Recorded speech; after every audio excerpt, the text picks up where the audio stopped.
Meus irmãos, que a paz de Jesus esteja em nossos corações. Nós estamos tendo hoje mais uma oportunidade de nos reunirmos e, como já dissemos de outras vezes, esta oportunidade de nos reunirmos é muito importante para nós, dada a nossa necessidade de conhecer as leis divinas, de conhecer as leis de Deus, de estudarmos os ensinamentos de Jesus à luz da doutrina espírita, porque todos nós, quando viemos a este mundo, nós viemos com um propósito, o propósito de trabalhar pelo nosso progresso espiritual. E é na luta incessante do dia a dia, nas experiências que passamos, nas experiências em que vivemos, é que nós vamos aprendendo, que nós vamos desenvolvendo os talentos que o Pai Criador botou em cada um de nós quando nos criou. Mas na própria lei da evolução, na própria lei do progresso, existe uma coisa muito interessante, quando nós estudamos no livro dos Espíritos, que eles frisam bem lá, que é a fraternidade. A corrente da fraternidade que existe na lei do progresso. O que é essa lei da corrente da fraternidade? É aquele que sabe mais ensina quem sabe menos, e assim por diante. Então é uma corrente. É uma corrente. O que sabe menos ensina o que está mais embaixo, aquele que tem mais embaixo. É mais ou menos como na nossa sociedade. Não é bem assim, mas uma analogia. Vou fazer uma analogia. Um professor universitário, ele dá aula para as pessoas que estão na universidade. Aí a pessoa se forma lá na universidade, termina o curso dele, se preparou, vai dar aula para o segundo grau. Ele é um professor, está formado, vai lá ensinar para o segundo grau. E aí por diante, a pessoa vai aprendendo e vai passando para outras esferas. Então, quem sabe mais, vai ensinando quem sabe menos. Isso aí chama-se a corrente da fraternidade, que é uma coisa que deve existir entre nós. Porque o progresso só existe por causa das nossas relações de interdependência entre as pessoas. Como é que nós aprendemos? Nós aprendemos quando nós convivemos com o nosso próximo. Se eu estou junto do meu próximo, as experiências dele vão reagir sobre mim. E as minhas atitudes, meus atos vão reagir sobre o meu próximo. E é nessa interação, nesse movimento, é que nós vamos progredindo. No início, existe muita dificuldade nesse aprendizado.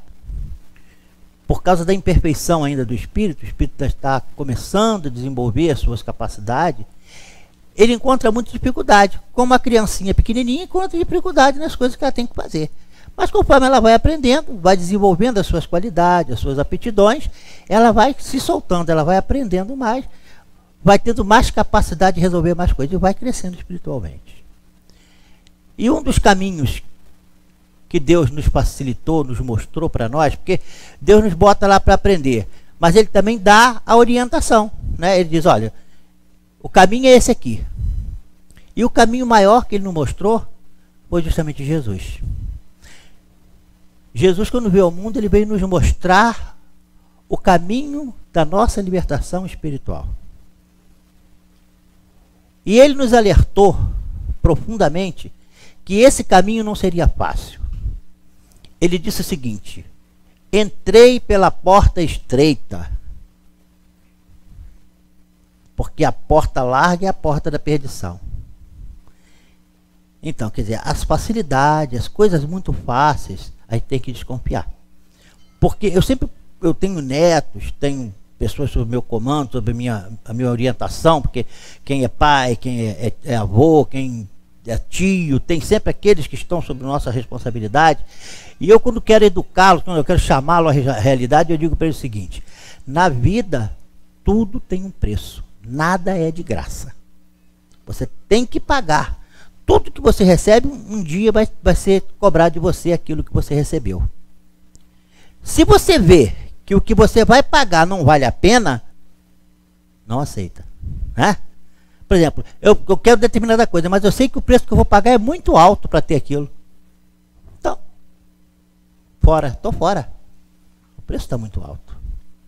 Mas se o preço for um preço razoável, um preço bom, mesmo que eu tenha que fazer algum sacrifício para poder chegar lá, eu vou cobrar, eu vou aceitar, eu vou correr atrás, eu vou, não é? Por exemplo, a pessoa para se formar, por exemplo, a pessoa quer uma vida, ele nasce numa dificuldade danada, nasce pobre, mas ele fala assim, poxa, eu para poder melhorar na vida, para poder subir socialmente, melhorar mais, ter uma vida mais fácil, eu vou ter que meter a cabeça nos estudos e trabalhar. Porque com o meu trabalho eu pego o meu dinheiro, pago a minha escola, pago as minhas despesas na escola, pago as minhas despesas todas e estudo até eu me formar, me tornar e tal, e melhora de vida. É um sacrifício muito grande. Eu costumo dizer para o pessoal que estudar é mais difícil do que trabalhar. Você encarar um banco escolar, ficar sentado fazendo aqueles exercícios, aquelas provas, aquelas matérias todas, são muitas matérias, dependendo da carreira que a pessoa segue, tem que ser uma dedicação muito grande, porque se a pessoa não tiver realmente com vontade, não for a pessoa que realmente queira aquilo ali, ela não consegue o seu objetivo. Mas ela vai por quê? Porque ela sabe que depois que ela conquistar aquilo que ela quer, ela vai ter uma vida melhor. As coisas vão melhorar na vida dela. Ela vai passar a ter uma vida mais folgada, uma vida melhor e tal. Então ela prefere pagar o preço. Ela se sacrifica, passa muito tempo estudando para poder chegar lá. Assim é o nosso progresso espiritual.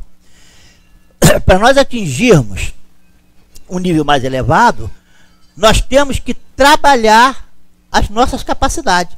E é nessa hora que a gente encontra as dificuldades.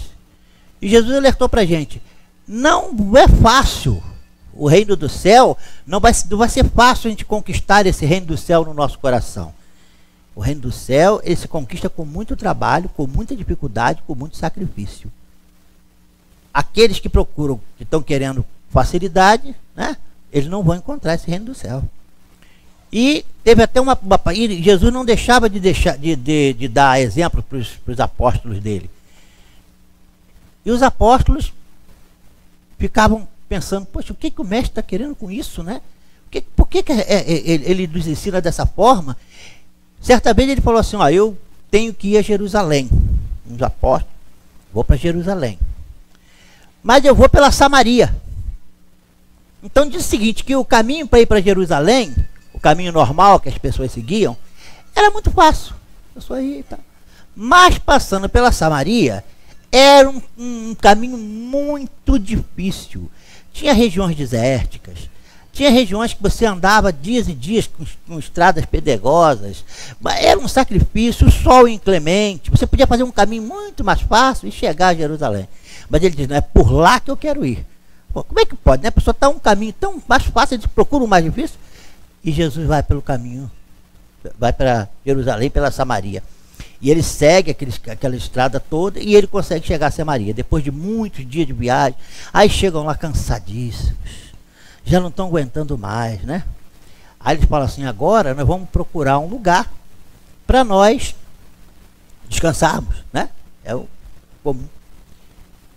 Aí Jesus vai na cidade, os apóstolos vão na cidade procurar um lugar para o mestre dele descansar, para eles descansarem. Nenhuma porta se abriu. Ficaram, não tiveram lugar para descansar. Naturalmente que descansaram ao relento, porque diz que Jesus levou alguns dias na Samaria. Então, aquilo foi uma experiência muito difícil. Inclusive, nessa passagem, tem até aquela passagem que ele encontra com a samaritana, né? Que ele chega a samaritana está lá no poço de Jacó, lá pegando água, e Jesus chega e pede água a ela, e ela diz, como é que tu pode me pedir água? Eu sou samaritana e tu judeu. Porque existia uma diferença entre os judeus e os samaritanos, porque os samaritanos não eram benquistos no meio dos judeus e os judeus no meio dos samaritanos. Então, um samaritano, ele nunca ajudava um judeu e nem os judeus ajudavam um samaritano, porque tinha diferença entre eles, tinham aquele ódio de coisa lá entre eles, lá da divisão. E eram todos judeus. Só que houve uma época que houve um racha lá na nação judia, e duas tribos, uma delas é a Samaria, ficou separada das outras 10, porque eram 12 tribos, né? A nação judia. Então ficou essa divisão e essa briga. E eles não encontraram lugar nenhum para ficar na Samaria. Foi uma situação muito difícil. Eles passaram uma dificuldade muito grande. E Jesus falou assim: agora nós vamos seguir o nosso caminho e vamos para Jerusalém. Já estavam as portas da cidade, foram para Jerusalém. E eles chegam em Jerusalém cansadíssimos, né? Porque não tiveram lugar direito para descansar.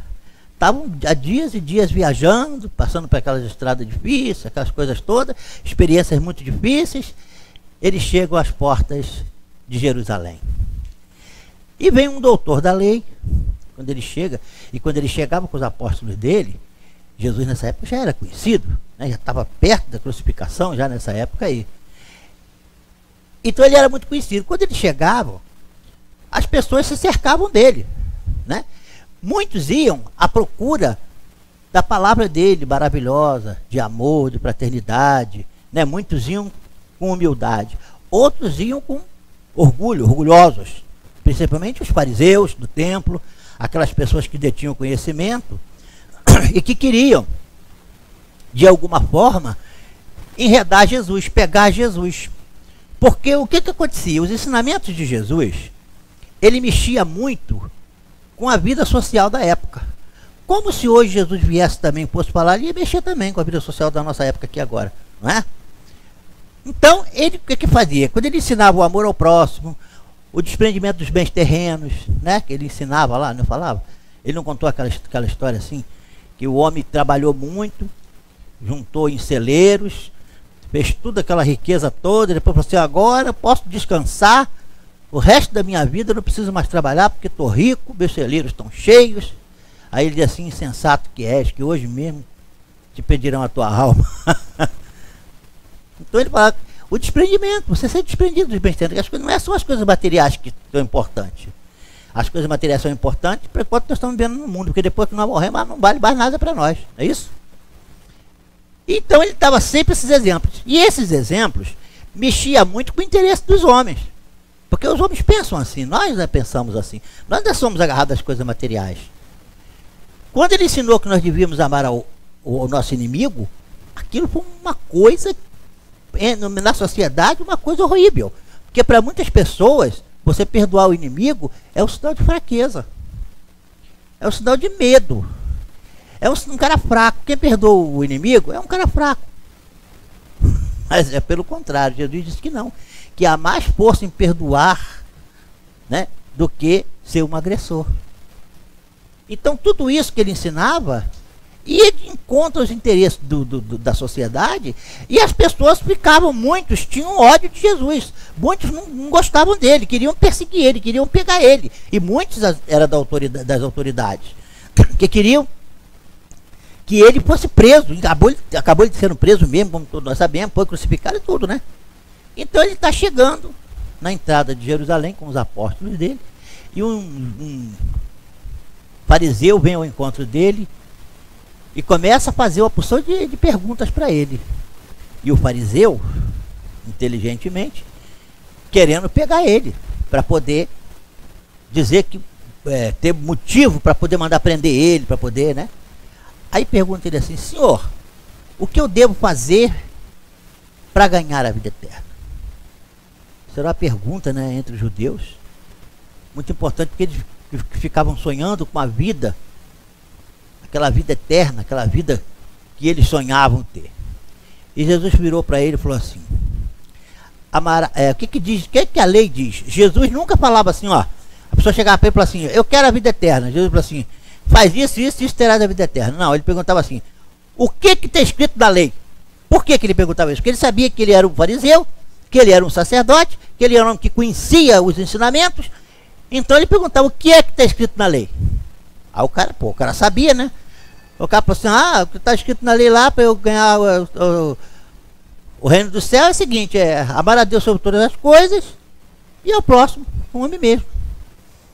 Aí Jesus: muito bem, faz isso e você encontrará o reino do céu. Mas aí ele, querendo pegar Jesus, se achando muito esperto, ele vira para Jesus e diz: mas quem é o meu próximo? E aí, quem é o meu próximo? Isso Jesus cansado de uma viagem imensa, um camarada querendo pegar ele pelo pé, querendo dar uma rasteira nele, né? Porque isso tudo é uma pergunta capciosa. para ver se Jesus caía na coisa, né? Como ele deu uma outra resposta aqui, a pessoa teve que responder, ele fez uma outra pergunta. Aí, quem é o meu próximo? Olha só. Aí Jesus falou assim, aí Jesus contou a história do samaritano, do bom samaritano. Ele diz que um homem subia de Jerusalém para Jericó e caiu aos poderes dos ladrões. E que, passando pelo mesmo lugar, um sacerdote olhou e seguiu em frente.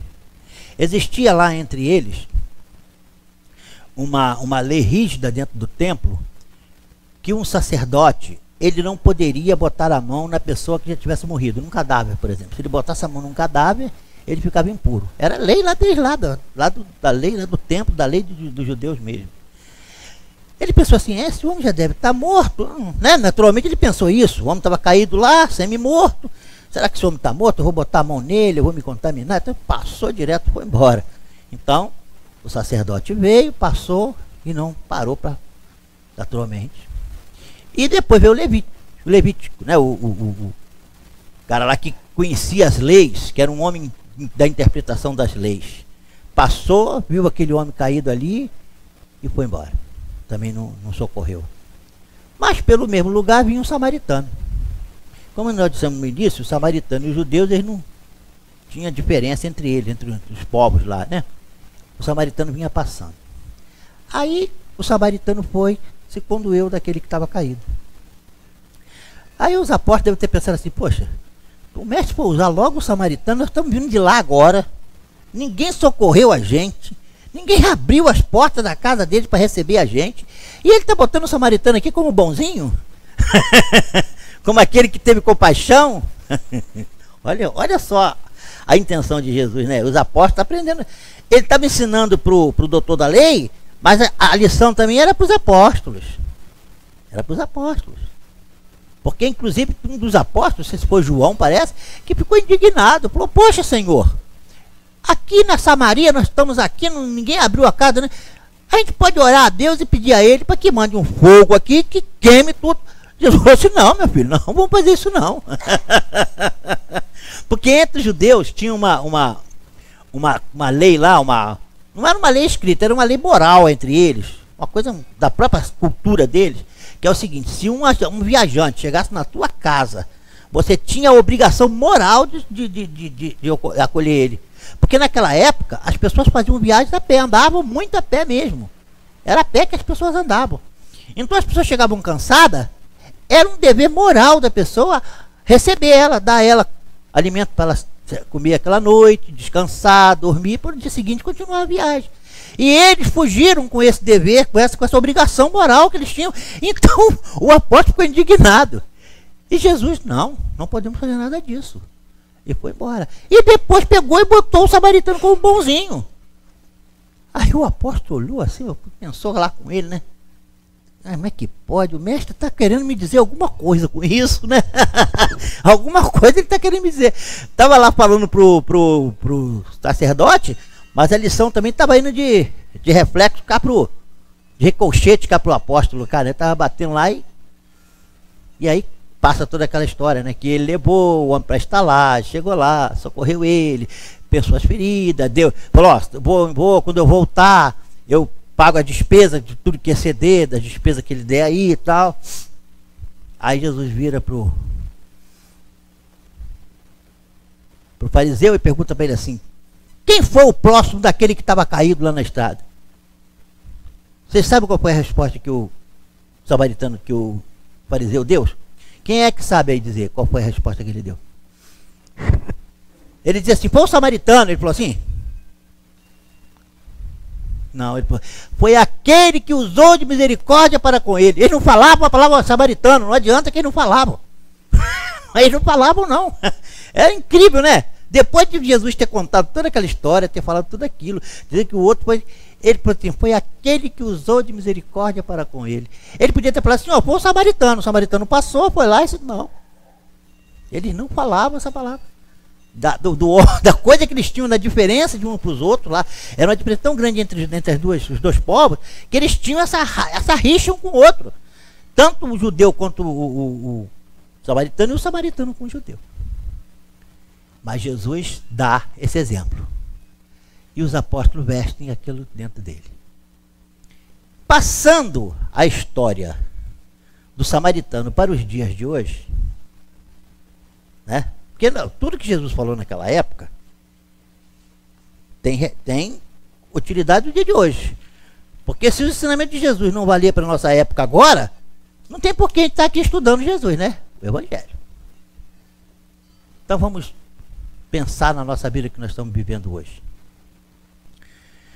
A dificuldade que a gente vive, os tropeços que nós estamos passando na nossa sociedade, a culpa é de quem? É nossa. Nós que não soubemos, né, nos comportar de modo correto, as coisas degringolaram e deram no que deu aí. Se hoje Jesus estivesse aqui entre nós, ele ia estar aonde neste momento? Será que ele estaria dentro de uma igreja, né, um templo lá orando, falando de religião com as pessoas, fazendo? Será que ele estaria? Mas será que ele estaria dentro de uma religião, dentro de uma... Porque Jesus não fundou religião nenhuma, né? Jesus não fundou religião nenhuma. Ele veio só ensinar os homens, ó, vocês têm que fazer isso, ó. Amar o próximo. O amor é a linha mestra do ensinamento de Jesus, é o amor. Do amor é que saem todas as virtudes. É isso quando Paulo de Tarso fala lá. Ainda que eu desse o corpo para ser queimado, que eu falasse a língua dos outros, se eu não tiver amor, nada tenho. Então o amor é o eixo central da doutrina de Jesus, o amor ao próximo. Não é isso? Amor a Deus, primeiramente, e amor ao próximo. É o eixo da doutrina de Jesus. Daí deriva tudo. Deriva a humildade, fraternidade, todas as virtudes estão ali. A fé, tudo sai dali, né? Daquele eixo principal que é a caridade. Amor ao próximo, amor a Deus e amor ao próximo. Então, se Jesus estivesse aqui dentro na nossa terra hoje, ele estaria aonde? Ele estaria entre os necessitados. Aonde tivesse alguém precisando dele, ele estaria lá. Uma vez, um apóstolo de Jesus, procuraram um homem muito santo, um puritano, né? Uma pessoa que tinha uma moral muito elevada, era um camarada assim importante. Aí eles falaram assim, poxa, vamos levar ele para conhecer o nosso mestre, porque o nosso mestre também é um mestre, né? Ele também é uma pessoa, se nós ganharmos ele para o nosso lado, vai ser muito importante para nós. E ele é uma pessoa, era um homem santo. Aí pegaram o tal homem lá, que eles queriam coisa, e levaram para conhecer Jesus. Quando eles chegaram, Jesus estava no meio de prostitutas, ladrões, publicanos e tal, no meio do pessoal. Quando os apóstolos olharam aquilo, que viram Jesus, olhou para o homem e ficaram tudo sem graça. Cara, o que eu vou falar agora? Olha só com quem que o nosso mestre está conversando. Olha onde que o nosso mestre está. Aí os apóstolos, mas senhor, nós sempre... Aí ele virou só, eu não vim para os sãos, eu vim para os doentes. Porque quem precisa de médico são os doentes. Os sãos não precisam de médico mais. Ele é um homem santo, então não precisa mais de médico, ele já está. Agora aqueles lá não, aqueles lá estão precisando. Aqueles lá estão precisando conhecer a verdade, estão precisando de fraternidade, de amor, de tolerância, de indulgência. Eles estão precisando. Esse aí já não precisa mais. Aí os apóstolos por entender o trabalho de Jesus. Então, na época de hoje, como nós estamos vivendo, se nós fôssemos procurar entender Jesus na nossa sociedade hoje, ele estaria nesses locais. Estaria lá no meio daquelas pessoas mais necessitadas, né? Aí ele ia falar assim, Jesus hoje vai almoçar num banquete na casa do empresário fulano de tal lá, não é? Ele vai comer lá no banquete do empresário, mas aquele empresário, é aquele rapaz, aquele, sei, é ele mesmo, que Jesus vai almoçar na casa dele. O que aconteceu quando ele foi comer na casa do Zaqueu? Muitas pessoas conhecem a Bíblia aqui, já devem ter lido a história do Zaqueu. Quando Jesus vinha passando na cidade onde Zaqueu morava, Zaqueu subiu no sicômoro para ver Jesus passar. Ele queria ver Jesus. Quando Jesus viu ele, disse, desce daí, Zaqueu, que eu quero comer lá na sua casa. Vou lá almoçar na tua casa. Aí o Zaqueu desceu depressa, né, para receber Jesus. O que que a população ficou falando? O que que as pessoas ficaram falando? Mas o mestre vai almoçar com um publicano? Vai almoçar na casa de um... Ele foi criticado abertamente, porque foi almoçar na casa de um publicano. Hoje, se ele tivesse aqui, falasse, Jesus vai almoçar hoje, vai um banquete hoje na casa do empresário fulano de tal. Não precisa nem dizer, não vamos dizer o nome do empresário, não precisa, tem vários aí, né? Fala outra vez, qual empresário? Fulano de tal. Quê? Na casa dele? É, Jesus vai lá almoçar na casa dele. Você acha que a sociedade é? Como é que a gente ia aceitar isso?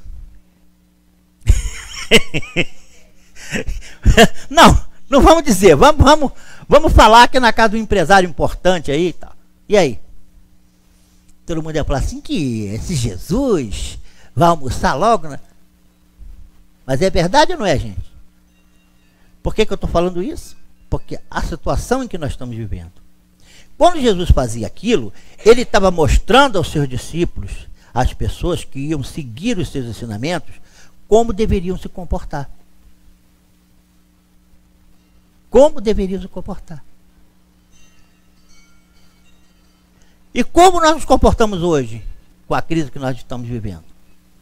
Nós aceitamos ela? Não. Nem podemos aceitar, né? Claro que não. A gente não vai aceitar as coisas que estão erradas. Mas qual é o nosso comportamento diante dela? Como é que nós estamos agindo? Será que nós lembramos de orar por aquelas pessoas todas que estão presas lá na Lava Jato? Não, né? Ninguém vai orar pelo cara que está na presa da Lava Jato. Outro dia eu vi um negócio no Facebook de um pastor evangélico, ele falando, na época da Dilma, que o mundo estava uma coisa, problema sério, a Dilma estava para ser caçada, aquele negócio todo, ela falou assim, nós temos que orar pela Dilma, nós temos que orar pelo... E foi falando o nome daquela época dos pessoal que estava preso, aquele pessoal todo que fez aquela... Nós temos que orar, porque eles são nossos irmãos, são filhos de Deus, são filhos... Um pastor evangélico, eu vi ele falando isso. Então esse já estava ligado no que Jesus ensinou. Esse leu a Bíblia, estudou o Evangelho e aprendeu. Agora, nós, muitas das vezes, não temos esse comportamento. Ficamos indignados, não é? E não perdoamos. Não. Eu acho que ele tem mais é que ficar preso mesmo lá, morfar na cadeia, não é? Não, e aí por aí afora. E você vai... Não tem aquela coisa que o Evangelho já deu para nós podermos entender tudo isso que nós estamos vivendo. Então é muito importante nós pensarmos em duas coisas do Evangelho através da doutrina espírita. Por quê? Porque a gente já sabe do Evangelho, já aprendeu lá. À luz da doutrina espírita, ele vem trazer um conhecimento muito maior. Seria difícil para algumas pessoas entender a situação que nós vivemos se não tivéssemos o conhecimento que a doutrina espírita nos dá. Mas com o conhecimento da doutrina, com a base do Evangelho de Jesus, com os ensinamentos de Jesus, e com o esclarecimento que a doutrina espírita traz para nós, nós vamos ter um conhecimento, uma capacidade muito maior de passar por esses problemas, de passar por essas crises, de passar por essas situações. Nós temos que ter resiliência. A resiliência, o que é resiliência? É a capacidade de superar crises e aprender com essas crises. O mais importante não é você superou a crise, tá? Superar a crise é importante, mas o mais importante é você aprender com a crise. A crise é uma oportunidade de aprendizado. A palavra crise é até uma coisa meio coisa, porque eu acredito realmente que o que nós estamos vivendo foi o que nós plantamos, não é? Foi o que nós plantamos. Porque ninguém passa nada injustamente. Se nós estivéssemos vivendo aqui nesse mundo agora, com os problemas que nós temos, com a dificuldade que nós temos, com as coisas que o mundo dá, injustamente, e a bondade de Deus, como é que estaria? Então, a doutrina espírita ela vem justamente para mostrar isso. Algum motivo tem. Porque Jesus falava assim, ó, bem-aventurados os aflitos. Mas bem-aventurados os aflitos? Por que eu tenho que sofrer para ser feliz? Não é? É do Evangelho lá. Era difícil, antes da doutrina espírita, entender isso. Mas com a doutrina espírita você já passa a entender melhor. Por quê? Porque já entra uma outra palavra, um outro ensinamento, que é a reencarnação. A reencarnação é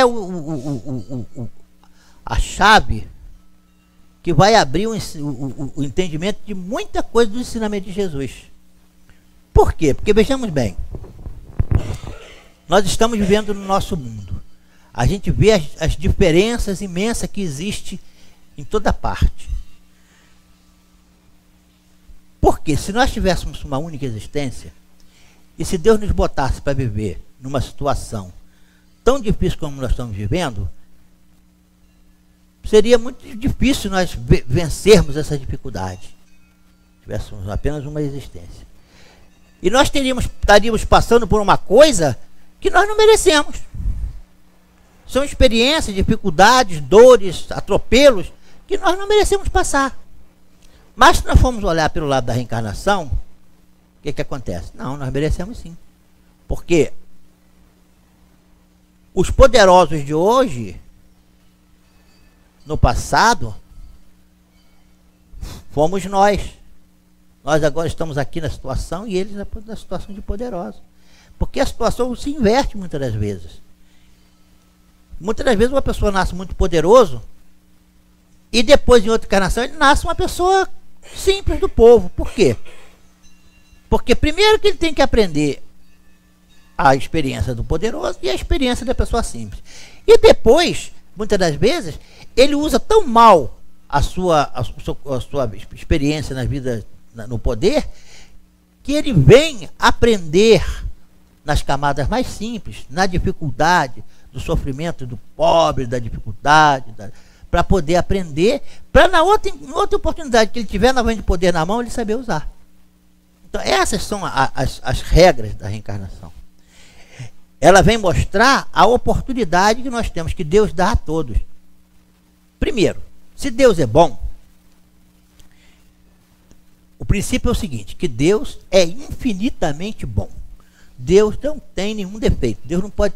Se Deus tivesse um defeitozinho, uma falhazinha que fosse, ele não seria Deus. Então ele é perfeito. E ele é bom. A bondade dele é infinita.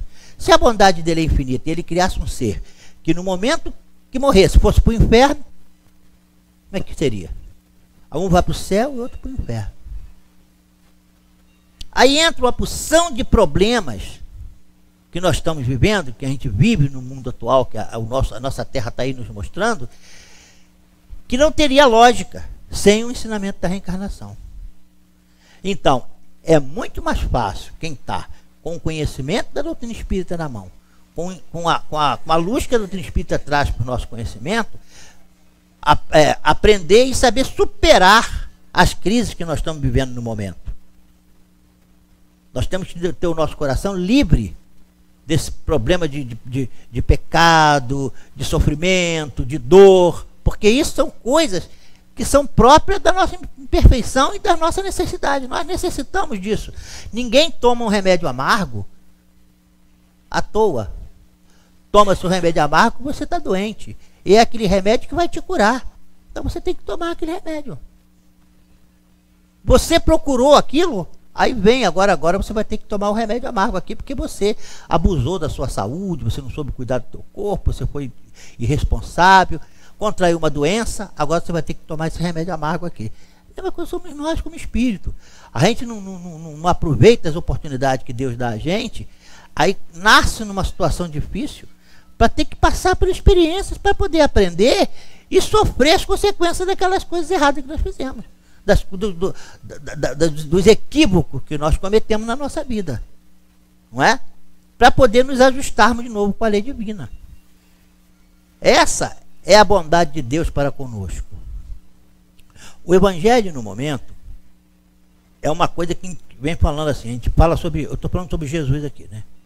A gente fala de Jesus, a pessoa fala, e Jesus, ele se tornou assim uma figura que para muitas pessoas é difícil de entender.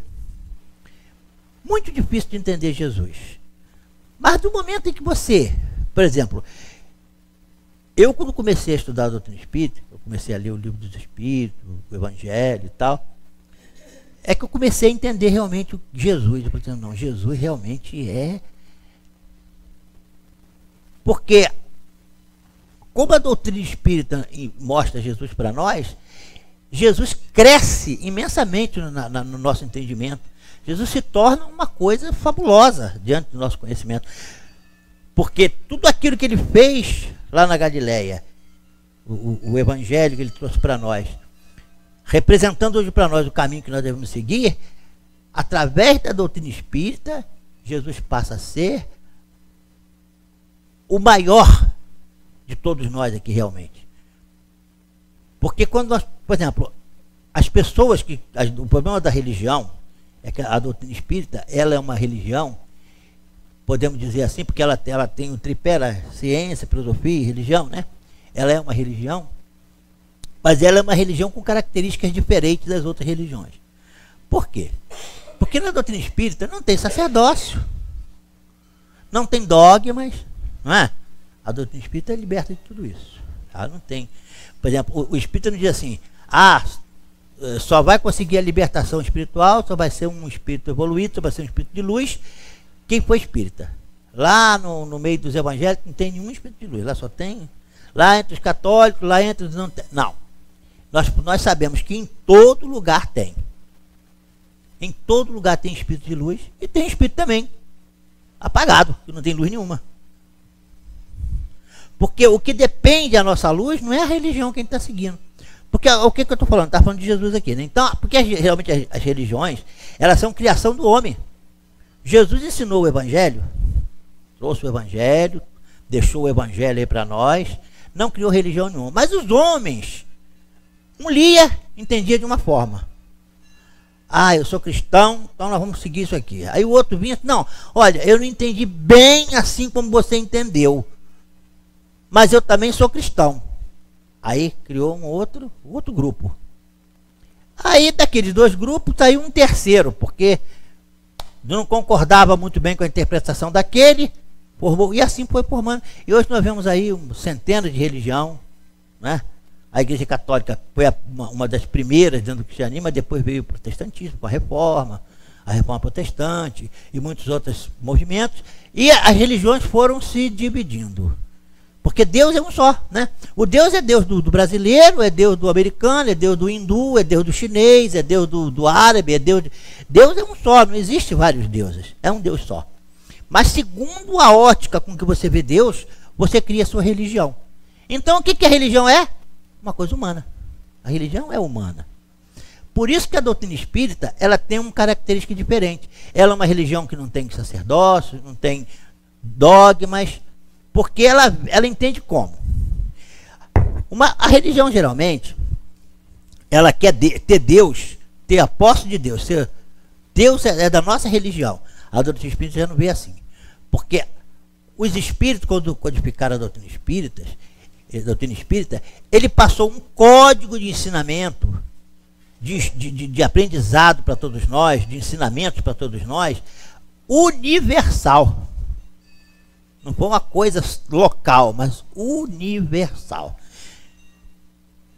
Então nós temos, nós sabemos, temos a certeza de que Jesus é o nosso guia espiritual maior, aquele que foi designado por Deus para criar o nosso planeta Terra e orientar ele nos seus caminhos. Ele e outros sob o seu comando. Né? Jesus veio com a falange dele, criou a Terra e está aí governando o nosso mundo aí, espiritualmente também. Está mandando, tá? Ele é o chefe maior. Mas ele não é o chefe só dos pessoal que são cristãos, não. Porque quem não é cristão também, o judeu, o chinês, o árabe, o selvícola que vive lá, todos que estão na terra, todo ser que está aqui na terra é filho de Deus, foi criado por Deus, foi destinado para lei do progresso, passa por aquelas leis que está lá no Evangelho segundo o Espiritismo, a lei do progresso, a lei do trabalho, a lei de liberdade, a lei de amor e caridade, a lei de restituição, aquilo não é uma coisa só dos espíritas, é uma coisa universal, é do nosso universo. Então por isso que a doutrina espírita, ela não pode ter aquele negócio de sectarismo, né? Eu sou espírita, estou no caminho certo. O outro que não é, está no caminho errado. Não, não está. Porque qual é o caminho certo? O caminho certo é a lei de Deus. E a lei de Deus é para todos, não é só para uma pessoa só. Então, por isso, quando a gente vê falar em Jesus, muitas pessoas vê falar em Jesus. Eu quero pensar, não, porque Jesus, então, Jesus é da Igreja Católica. Lá na Igreja Católica ele fala de Jesus. Ou então, é lá da Igreja Evangélica, Jesus é lá do... Não, Jesus é lá do Espiritismo, Jesus é... As pessoas não entendem que Jesus é um ser universal. Jesus, ele veio para todos, não veio só para um grupo de pessoas. E o ensinamento dele, o evangelho dele, são ensinamentos universal. Ensinamentos que podem atingir qualquer pessoa, de qualquer latitude, de qualquer local que tiver da nossa terra, os ensinamentos de Jesus servem. Aí quando você fala de Jesus com alguma pessoa, a pessoa logo tem aquela... Porque você bota logo aquele negócio de religião, né? Eu para acreditar em Jesus, eu tenho que ter uma religião. Como é que eu vou acreditar em Jesus? Vem cá, qual é a religião que você acha que eu devo entrar para poder seguir Jesus? É logo que a pessoa pensa. Na verdade, não é assim, né? Eu acredito que a pessoa possa não ter religião nenhuma, porque ela não tem religião nenhuma, mas sou cristão. E sigo os ensinamentos do Evangelho. Ele está no caminho certo. Ele está no caminho certo. Agora, só que como nós conhecemos a nossa humanidade, vai ser bem difícil encontrar um ser nessa situação, né? Porque nós somos muito imperfeitos. É possível? É possível. Eu acredito até que exista pessoas que dizem que não tem religião nenhuma, e mas que são cristãos, que aceitam os ensinamentos de Jesus. E eles vão encontrar sua libertação espiritual. Porque são cristãos, aceitam o ensinamento de Jesus e vivem o ensinamento de Jesus. É isso que precisa para encontrar a libertação espiritual. Então ele vai encontrar, seja ele de qualquer religião que for. E para seguir os ensinamentos de Jesus, viver os ensinamentos de Jesus, a pessoa pode ser católico, espírita, protestante, evangélico, qualquer religião ele pode seguir os ensinamentos de Jesus. Porque nós encontramos em todas as religiões pessoas assim. Nós encontramos. Quando eu estava lendo o livro do Chico Xavier, Obreiros da Vida Eterna, que fala sobre a desencarnação do Dimas, que fala sobre a desencarnação de vários espíritos, né? Tem lá uma desencarnação de uma senhora que era, não se lembra o nome dela, acho que era Albina, Dona Albina. Ela ia também desencarnar, e aquele grupo de espíritos estavam fazendo o desencarne daqueles espíritos que iam desencarnar naquela época, mais ou menos por ali, né? Então o André Luiz vai lá com o instrutor lá, aí chega lá, a irmã Albina é da igreja metodista, acho que ela era metodista, um negócio assim. E ela vai também desencarnar, não sei o quê, porque está na época dela voltar. Aí quando eles estão lá conversando no quarto dela, chega uma mensagem do mundo espiritual. Chega um espírito que diz, olha, a nossa irmã Balbina, ela vai ter uma prorrogação, vai prorrogar um pouco a data do desencarne dela. Ela não pode desencarnar agora não. Aí contou lá o que estava acontecendo. Tinha lá umas implicações lá de uma moça que estava grávida, e que se ela desencarnasse poderia causar algum problema na gestação da moça e tal. Então, para não acontecer nada disso, eles iam prorrogar por mais uns meses, né, por mais uns tempos, o desencarne dela. Aí nesse momento eu pensei, mas poxa, quem é que quem é que mereceu essa graça, né, de poder esticar por mais um tempo?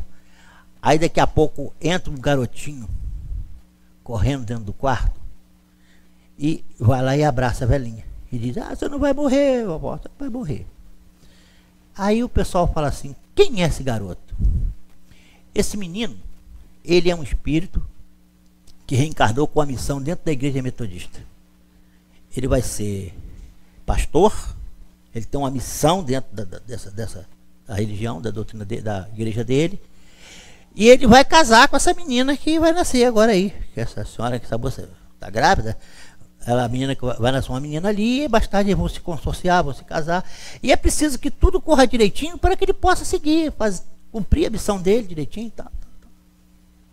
Aí foram ver. Ele, quando ele era um menino, uma criança ainda, mas quando se desdobrou do corpo à noite, ele tomando conta do conhecimento, ele orou e pediu a Deus que socorresse ele naquela situação difícil. Então a prece dele subiu e foi no plano espiritual superior, lá no espírito superior. Aí eles lá analisaram a petição dele e falaram assim, ó, suspende aí um pouco, demora mais um pouquinho para poder fazer o desencarne dessa senhora, porque é necessário. Quer dizer, a prece de quem?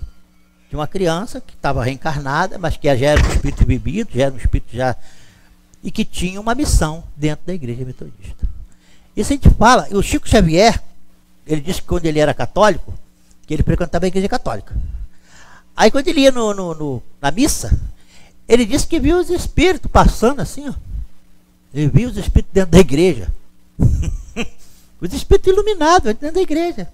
Espírito cheio de luz, cantando na igreja.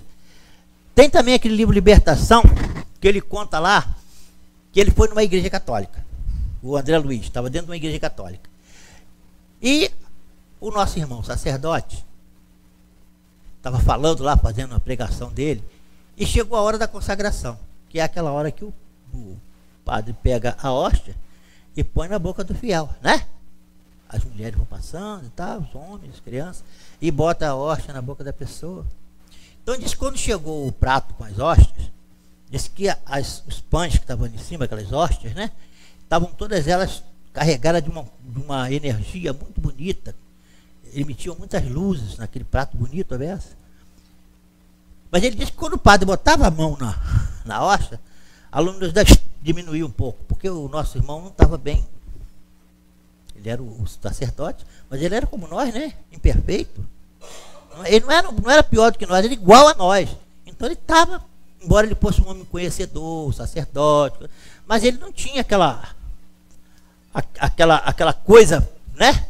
Para poder. Então quando ele botava a mão, a luminosidade diminuía.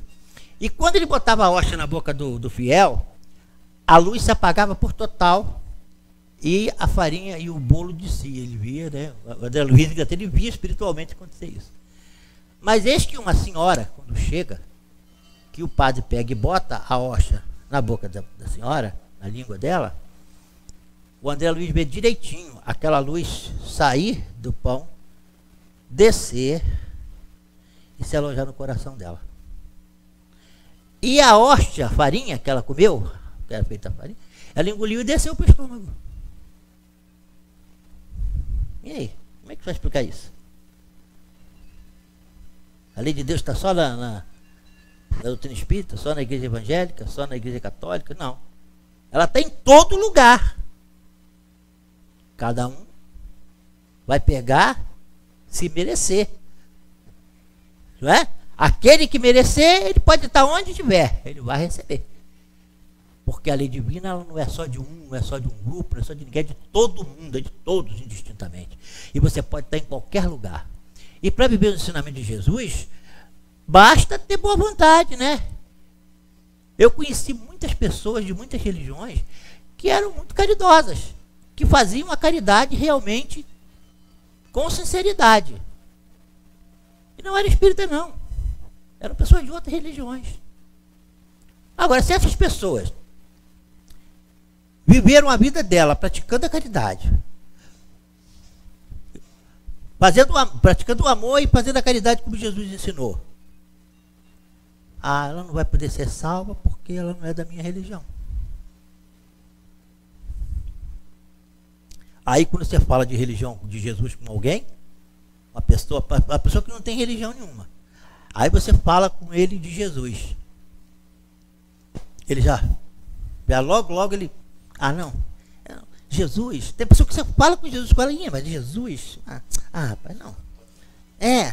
Não sou católico, não. Não, mas Jesus não é católico, também, quer dizer, a pessoa não aceita, porque ele não é mostrado da forma que ele tem que ser mostrado. Ele não é falado da forma que tem que ser falado. Jesus tem que ser falado da forma naturalmente. natural, como aquele espírito iluminado que é, com o amor que ele tem por toda a humanidade, dessa forma. Sem sectarismo, sem querer a pessoa se apoderar de Jesus, saber que ele é de todos. É assim que tem que mostrar. Porque se você falar de Jesus da forma natural, como se fala hoje em dia, não mostrar Jesus da forma como a doutrina espírita mostra Jesus para nós, aí a pessoa não vai aceitar, as pessoas não aceitam. Muitos dizem, porque a pessoa que é muito letrada, que tem muito conhecimento, é ilustrada e tal, ela não aceita Jesus. Aceita-se. É a forma como você leva Jesus para ela. Ela vai aceitar. Se ela tiver com o coração aberto, ela pode ser culta, pode ser simples, pode ter qualquer nação, pode ser qualquer religião. Se ela tiver com o coração aberto, ela vai aceitar, sim, ela vai entender. Mas se você mostrar ele da forma como realmente ele tem que ser mostrado. Não é aquele Jesus que nós tomamos posse dele, não. É o Jesus que é de todos. Não é? Segundo a doutrina espírita nos ensina. Se não fosse assim, nós estaríamos perdidos no mundo. Não é? Mas vamos fazer uma reflexão hoje aqui. Eu estava pensando em falar com todos vocês, que é o seguinte: quando nós chegarmos na hora do nosso desencarne, chegar na hora que você viveu a tua vida toda, você estudou a doutrina espírita, aprendeu tudo lá do Evangelho de Jesus, você sabia que tinha que praticar caridade, você aprendeu que tinha que praticar caridade, apareceu várias pessoas na tua vida que deu exemplo, te deu oportunidade e tal. Aí quando chega na hora de você prestar conta lá, que está chegando a sua hora, fala assim, você está preparado para ir? Aí a pessoa, quando chega na hora, você fala, meu Deus, será que eu estou preparado mesmo, gente? Aí começa, realmente, o negócio está meio, né? Então, isso é uma coisa que a gente tem que procurar conhecer o Evangelho de Jesus, procurar praticar os ensinamentos de Jesus o máximo que nós pudermos fazer do nosso coração. Também isso aí não é uma coisa geral, porque cada um faz de uma forma, porque é a forma que ela vive, é a forma que ela entende, é a forma que ela sente. Nem todo mundo se sente igual, pensa igual e acha igual, mas agir com sinceridade no coração. Aquilo que nós aprendemos, aquilo que nós sabemos que temos que viver com sinceridade. Porque quando chegar na hora de nós prestarmos a nossa conta, nós estarmos com a nossa consciência tranquila. Só, estou com a minha consciência tranquila. Porque tudo que eu aprendi, tudo que eu aprendi com Jesus, com o Evangelho, tudo que eu aprendi na vida, eu procurei ser o mais correto possível. Eu procurei, me esforcei para fazer o mais certo possível. Porque vai ser contar com os dedos da mão, saber quem fez o coisa certinho desde quando nasceu até quando morreu. Né? Vai ser muito difícil, dada a nossa imperfeição ainda. Mas, podemos dizer, eu fiz o máximo que eu pude, eu me esforcei o máximo que pude para eu melhorar. Se eu ainda não me melhorei ainda, vou ter outra oportunidade em outra encarnação. Mas o máximo que eu pude fazer, eu me esforcei ao máximo para poder fazer o melhor. E aí a pessoa está com a consciência tranquila, né? Para qualquer momento. Porque quando falaram da hora da pessoa morrer, né, desencarnar, então diz lá que ninguém sabe a hora, né? A gente sabe a hora que a gente vai morrer? Ninguém sabe. Pode ser daqui a pouco, pode ser daqui a alguns anos, não é? Uma coisa é certa, que a gente sabe que ela vai chegar uma hora. Uma hora vai chegar esse momento. Agora, saber realmente a hora, não sabe. Então, por isso é que é importante que a gente tenha, quando Jesus diz assim, orai e vigiai. Quando Jesus falou orai e vigiai, foi por isso, gente. Porque ele sabia que ninguém sabe a hora certa. Então, se você não sabe, você tem que estar preparado. Tem que estar preparado. Por isso que é orai e vigiai. Então, vamos procurar, né, trazer esse ensinamento de Jesus todinho para o nosso coração, aprender lá com a parábola do samaritano, aprender que o Evangelho não é um caminho muito fácil, é um caminho de dificuldade, de sacrifícios mesmo, mas que vale a pena pagar o preço, gente. Porque o que a gente vai receber é muito mais do que a gente vai ter que dar. A gente dá 1 para receber 100. Como Jesus diz lá. Plantou a semente do Evangelho e teve planta que plantou 1 e deu 100. Plantou 1 e deu 1000. Entendeu? E é assim que o Evangelho nos retorna, com muito lucro mesmo. Não é pouco não. Tá? Então vamos nos esforçar, procurar.